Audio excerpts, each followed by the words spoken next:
Hello everyone, स्वागत है आप सभी का अपने इस छोटे से YouTube channel the new classes पर। तो फ्रेंड्स, मैं आज आप लोगों के लिए एग्ज़ाम ओरिएंटेड क्वेश्चन लेकर आया हूं अतुल महेश्वरी पेपर के लिए, जो कि आपका 20 नवंबर को ही, यानी कि बहुत ही जल्द 1 से 2 दिन में होने वाला है। तो 13 नवंबर को जो पेपर हुआ उसमें क्लास 11th एंड 12th में जो क्वेश्चन पूछे गए थे, यानी कि क्लास 11th या 12th हो या क्लास 9th और 10th हो, यानी कि ये जहाँ से क्वेश्चन आता है वो मैंने समझ लिया है। ठीक है, आप लोग यहाँ से तैयारी कीजिए, आपके एग्जाम में पक्का फंस जाएगा। आप लोग जल्दी से वीडियो को देख लीजिए, बहुत ज़्यादा देरी ना करते हुए। तो जल्दी से आप लोग इस वीडियो को देखते रहिए, और इसमें बहुत सारे मोस्ट इंपॉर्टेंट क्वेश्चन मैंने लिख रखे हैं। लगभग मैं यहाँ पे 50 क्वेश्चन मैं आपको कराऊंगा। ठीक है, और इसकी तैयारी आप लोग अच्छे से करते रहिए अतुल महेश्वरी की, क्योंकि बहुत कम समय बचा है। चलिए हम अपना क्वेश्चन देख लेते हैं। यहाँ पे दे रखा है, निम्न में से कौन सी सदिश राशि है। तो निम्न में से कौन सी सदिश राशि आपको बताना है। तो इसमें आंसर हो जाएगा बेग। ठीक है, ऑप्शन हो जाएगा बेग। अगला क्वेश्चन है, निम्न में से मूल मात्रक है। तो मूल मात्रक आपका समय हो जाएगा। अगला क्वेश्चन है, कोणीय संवेग का मात्रक आपका हो जाएगा जूल गुणे सेकेंड। क्या हो जाएगा? जूल गुणे सेकेंड। अगला क्वेश्चन है आपके सामने, बल का मात्रक क्या होता है। तो बल का मात्रक अगर न्यूटन दे रखा होता है तो न्यूटन सही हो जाएगा, वरना अगर न्यूटन नहीं है तो यहाँ पे किलोग्राम मीटर पर सेकंड स्क्वायर आपका आंसर हो जाएगा। ठीक है, ऑप्शन नंबर सी। अगला क्वेश्चन है, एक प्रकाश वर्ष बराबर होता है। तो एक प्रकाश वर्ष आप सभी को पता होगा कि 9.46 इंटू 10 द पावर 15 मीटर के बराबर होता है। ठीक है, यानी कि ऑप्शन नंबर ये सही हो जाएगा। अगला क्वेश्चन है, किसी वस्तु का विस्थापन होता है। तो किसी वस्तु का जो विस्थापन होता है वह प्लस और माइनस दोनों में होता है, यानी कि और शून्य भी होता है। ठीक है, तो ये सभी हो जाएगा।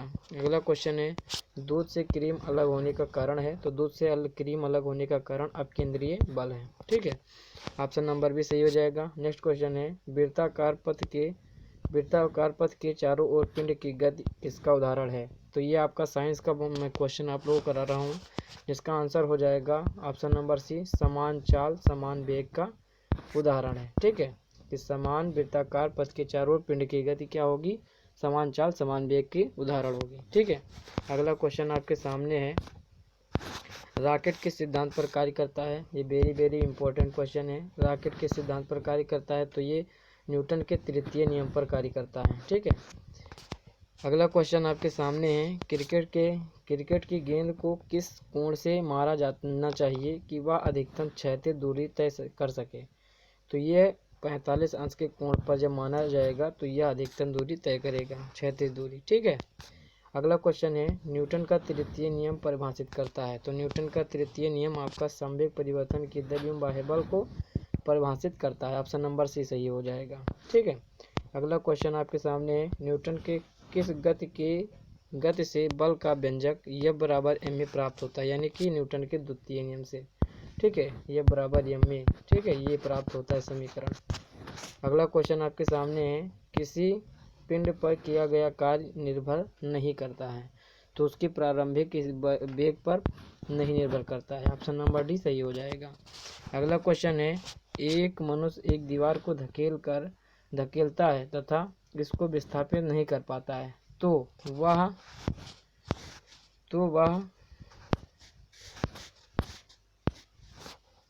क्या करता है। तो वह ऋणात्मक कार्य करता है, धनात्मक कार्य करता है, परंतु अधिकतम नहीं। तीसरा ऑप्शन है कोई कार्य नहीं करता, और चौथा आपका है अधिकतम कार्य करता है। तो इसमें से आप सभी को दिख रहा होगा, राइट ऑप्शन आपका हो जाएगा वह कोई कार्य नहीं कर रहा है। ऑप्शन नंबर सी सही हो जाएगा। ठीक है, अगला क्वेश्चन है, किसी वृत्तीय पथ पर गति करते हुए अपकेंद्रीय बल द्वारा किया गया कार्य क्या होता है।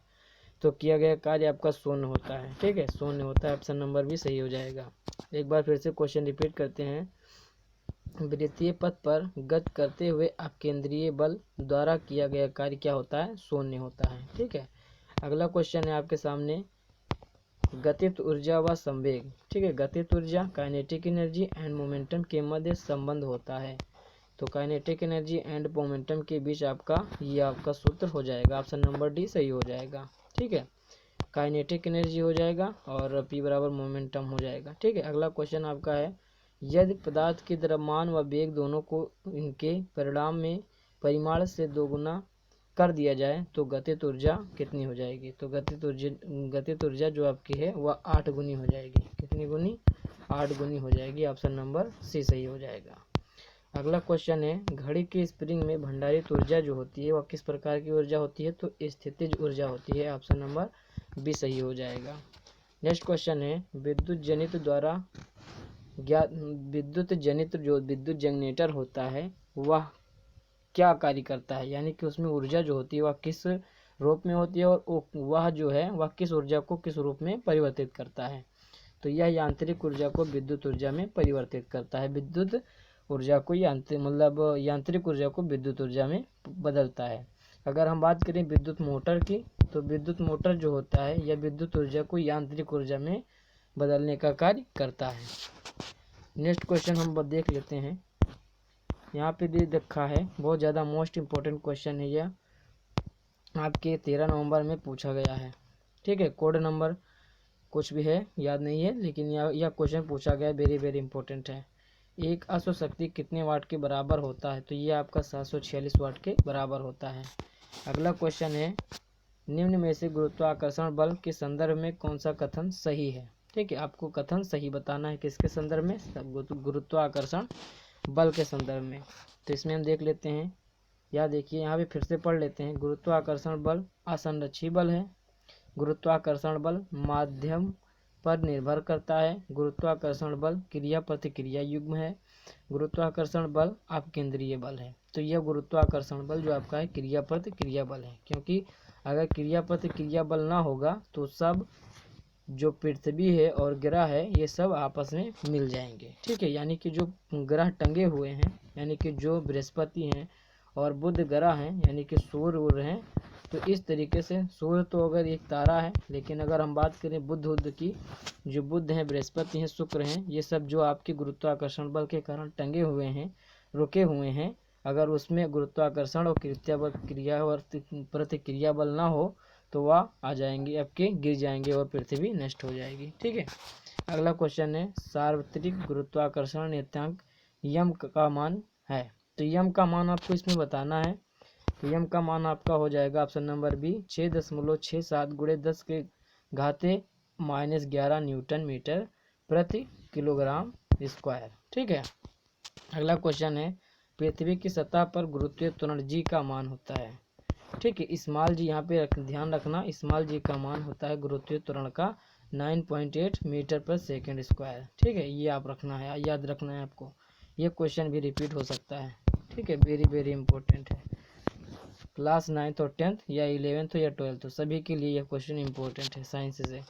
अगला क्वेश्चन है आपका जो अगला क्वेश्चन है, यदि किसी पिंड को भूमध्य रेखा से ध्रुवों की ओर ले जाया जाता है तो इसका भार क्या होता है? उसमें कोई बदलाव आएगा। ठीक है, जब भूमध्य रेखा से ध्रुवों की ओर ले जाया जाएगा तो इसमें से आपको क्या ऑप्शन हो जाएगा? स्थिर रहता है, बढ़ता है, घटता है, पहले बढ़ता है फिर घटता है। तो इसमें से आपका राइट आंसर हो जाएगा ऑप्शन नंबर बी, बढ़ता है। ठीक है, अगला क्वेश्चन है, जल का घनत्व कितना होता है? तो ये ऑप्शन नंबर सी सही हो जाएगा, 4 डिग्री सेल्सियस अधिकतम होता है। ठीक है, 4 डिग्री सेल्सियस अधिकतम होता है।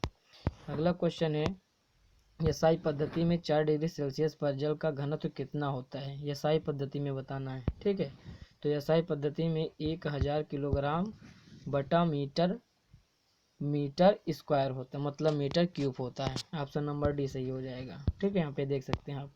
अगला क्वेश्चन है, पृष्ठीय तनाव का मात्रक होता है, जो पृष्ठ तनाव होता है उसका मात्रक क्या है? तो यह न्यूटन बटा मीटर होता है। ठीक है, न्यूटन बटा मीटर होता है। अगला क्वेश्चन है, तेल की एक छोटी बूंद पानी पर फैल जाती है, इसका कारण क्या है? तो ये होता है जो जल का पृष्ठ तनाव अधिक होता है, जो जल है उसका पृष्ठ तनाव अधिक होता है, इसके कारण तेल की एक बूंद जो होती है, छोटी सी बूंद, पानी पर तैरने लगती है। ठीक है, यानी कि फैल जाती है। अगला क्वेश्चन है, ताप बढ़ने पर द्रवों की सांद्रता क्या हो जाती है? घट जाती है, बढ़ जाती है, समान रहती है, या पहले बढ़ती है फिर घट जाती है, यानी कि कम हो जाती है? तो इसका आंसर हो जाएगा घट जाती है। ठीक है, जब ताप बढ़ेगा, बढ़ाने पर द्रव की सांद्रता जो होती है वह घट जाती है। ठीक है, कठोरता जो होती है घट जाती है। अगला क्वेश्चन आपके सामने है, बात करेंगे अगले क्वेश्चन की।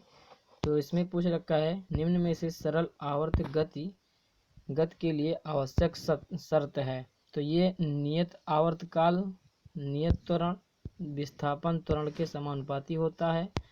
विस्थापन कामा बल अघूर्ण समानुपाती होता है। तो इसका आंसर हो जाएगा विस्थापन कामा त्वरण के समानुपाती होता है। ठीक है, ये आपका आंसर होगा। फिर से देख लेते हैं यहाँ पे क्वेश्चन। निम्न में से सरल आवर्त गति के लिए आवश्यक शर्त है। तो ऑप्शन नंबर सी सही हो जाएगा, विस्थापन कामा त्वरण के समानुपाती होता है। नेक्स्ट क्वेश्चन है आपका, ध्वनि की तीव्रता किस माध्यम में अधिक होती है। तो ध्वनि की तीव्रता आपको पता होगा ठोस में अधिक होती है, यानी कि धातु में जब आप करेंगे तो आपका ध्वनि सबसे तेज ज़्यादा सुनाई देगा। ठीक है, अगला क्वेश्चन है वायु में ध्वनि का वेग किस पर निर्भर करता है। वायु में जब ध्वनि करेंगे तो उसका जो वेग होता है वह किस पर निर्भर करता है। तो वायु के दाब पर, यानी कि वायु किस तरीके से कितनी रफ्तार से चल रही है। ठीक है, उसी तरीके से हमें वायु में ध्वनि की आवाज़ सुनाई देगी। अगला क्वेश्चन आपके सामने है, डेसिबल का प्रयोग किसी तीव्रता मापने के लिए किया जाता है। तो ये आपका आंसर हो जाएगा, ध्वनि की तीव्रता को नापने के लिए डेसिबल का उपयोग किया जाता है। या फिर अगर पूछ ले ध्वनि का मतलब ध्वनि को किस में नापते हैं, तो आपको बता देना है डेसिबल में। ठीक है, बहुत ज़्यादा मोस्ट इम्पोर्टेंट क्वेश्चन है। अगला क्वेश्चन है, ध्वनि का तारतम्य किस पर निर्भर करता है। जैसे ध्वनि का जो आवाज़ होता है वह किस पर निर्भर करता है। तो यह आवृत्ति पर निर्भर करता है, यानी कि कितने जोर से आपने उसको पीटा यानी कि मारा है, उसी को आवृत्ति कहते हैं। ठीक है, अगला क्वेश्चन है, ध्वनि तरंगे जो होती हैं या किस प्रकार की तरंगे होती हैं। तो अनुप्रस्थ, अनुदैर्ध्य, विद्युत चुंबकीय, इसमें से कोई नहीं।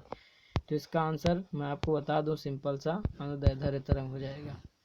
याद रखिएगा, यहाँ पे आधा धा है और यहाँ पे अनुदैर्ध्य में आधा धा है, तो यानी कि आधा धा आधा से आप मैच कर सकते हैं और आप अपना आंसर आसानी से लगा सकते हैं। ठीक है, ये थोड़ा सा समझने का है। अगला क्वेश्चन आपके सामने है, किसी ताप पर सेंटीग्रेड तथा फ़ारेनहाइट स्केल यानी कि पैमाने के पाठ्यक्रम समान होंगे। ठीक है, तो वह होगा -4 डिग्री सेल्सियस। तब आपका जो ताप पर सेंटीग्रेड है और फ़ारेनहाइट स्केल जो है ये आपका बराबर होगा, यानी कि इक्वल होगा। अगला क्वेश्चन है, सामान्य वयस्क व्यक्ति के हृदय का वजन लगभग कितना होता है। तो इसका आपको आंसर हो जाएगा ऑप्शन नंबर बी 300 ग्राम। ठीक है, कितना हो जाएगा 300 ग्राम आपका आंसर हो जाएगा। अगला क्वेश्चन है, कमरे में रखे रेफ्रिजरेटर का दरवाज़ा खोल दिया जाए तो कमरे का ताप क्या हो जाएगा, बढ़ जाएगा। ठीक है, जो कमरा है उसका ताप बढ़ जाएगा। अगला क्वेश्चन है, प्रेशर कुकर में खाना जल्दी पकता है, इसका कारण क्या है। तो प्रेशर कुकर में आपका खाना जल्दी पक जाता है, इसका कारण क्या है। तो प्रेशर कुकर के अंदर दाब बढ़ने से पानी का क्वथनांक बढ़ जाता है। ठीक है, पानी का जो क्वथनांक है वह बढ़ जाता है। ठीक है, जब बढ़ेगा तो आपका प्रेशर जो है यानी कि दाब, ठीक है, वह बढ़ जाता है, जिसके कारण आपका जो प्रेशर कुकर होता है उसके अंदर खाना जल्दी बन जाता है। ठीक है, अगला क्वेश्चन है, ऊष्म गतिकी के किस नियम के अनुसार ऊष्मा को पूर्णतः कार्य में नहीं बदला जा सकता है। फिर से पढ़ लेते हैं क्वेश्चन, ऊष्मा गतिकी के किस नियम के अनुसार ऊष्मा को पूर्णतः कार्य में नहीं बदला जा सकता है। तो इसका आंसर हो जाएगा, आपके सामने देख लेते हैं आंसर। तो इसका आंसर आपका हो जाएगा स्थिर वैद्युतिकी संबंधी, आपका आंसर हो जाएगा द्वितीय नियम। ठीक है, वहाँ पे नियम पूछ रखा था तो द्वितीय नियम आपका आंसर हो जाएगा। अगला क्वेश्चन है, स्थिर वैद्युतिकी से संबंधित निम्न में से कौन सा कथन यथार्थ सही नहीं है। तो आपका आंसर हो जाएगा घर्षण से इलेक्ट्रॉन का उत्पादन होता है। ठीक है, तो ये आपका आंसर नहीं सही है। ठीक है, यानी कि ये आपका आंसर सही हो जाएगा। यहाँ पे नहीं पूछ रखा है इसलिए मैंने यहाँ पे बोला नहीं है, लेकिन आपका आंसर इसका सही हो जाएगा ऑप्शन नंबर डी। अगला क्वेश्चन है, सिलिकॉन व जर्मेनियम हैं। तो सिलिकॉन व जर्मेनियम जो है यह उपधातु हैं। क्या है, उपधातु, यानी कि उपधातु कहें हम तो अर्धचालक, क्या कहते हैं, अर्धचालक भी हम कहते हैं। अगला क्वेश्चन आपके सामने है, विशिष्ट प्रतिरोध का मात्रक क्या होता है। तो विशिष्ट प्रतिरोध का मात्रक आपका होता है ओम ओम मीटर। क्या होता है? ओम मीटर। ठीक है। अगला क्वेश्चन है चुंबकीय फ्लक्स का मात्रक क्या होता है? तो चुंबकीय फ्लक्स का मात्रक आपका हो जाएगा वेबर। क्या हो जाएगा? वेबर। बहुत ज़्यादा मोस्ट इंपॉर्टेंट क्वेश्चन है अतुल माहेश्वरी की दृष्टि से। चाहे क्लास 11th हो या 12th हो, कोई भी एग्जाम आप दे रहे हो तो आप लोगों के लिए यह वीडियो बहुत ज़्यादा मोस्ट इम्पोर्टेंट है। जल्दी से आप लोग इसे देख लीजिए। फिर है निर्वात में प्रकाश की चाल कितनी होती है? तो निर्वात में प्रकाश की चाल आप सभी को पता होगा 3 × 10⁻8 मीटर पर सेकंड होती है। ठीक है। अगला क्वेश्चन आपके सामने है हीरे का चमकना किस क्रिया का उदाहरण है? तो ये आपका हो जाएगा पूर्ण आंतरिक परावर्तन। क्या हो जाएगा? पूर्ण आंतरिक परावर्तन। ऑप्शन नंबर सी सही हो जाएगा। नेक्स्ट क्वेश्चन है वाहनों में पीछे दृश्य देखने के लिए या देखने हेतु प्रयुक्त दर्पण है। जैसे वाहन जो है, मान लीजिए गाड़ी है, उसमें आप जब पीछे देखने के लिए कौन सा दर्पण लगा होता है? तो ये आपका होता है उत्तल दर्पण। ऑप्शन नंबर ये सही हो जाएगा। ठीक है। उत्तल दर्पण में उसका उपयोग होता है। अगला क्वेश्चन है आपके सामने विद्युत प्रतिरोधी को मापने के लिए निम्न में से किस उपकरण का उपयोग किया जाता है? तो ये ओम मीटर का उपयोग किया जाता है। ठीक है। किसका प्रयोग किया जाता है? ओम मीटर। अगला क्वेश्चन है भूकंप की तीव्रता निम्न में से मापने वाला यंत्र है। तो ये आपका जो यंत्र होता है भूकंप की तीव्रता नापने का, तो ये होता है सिस्मोग्राफ। ठीक है। सिस्मोग्राफ पे आप भूकंप को नाप सकते हैं। ठीक है, कितना है। अगला क्वेश्चन है किस वैज्ञानिक ने आपेक्षिकता सिद्धांत को प्रस्तुत किया था?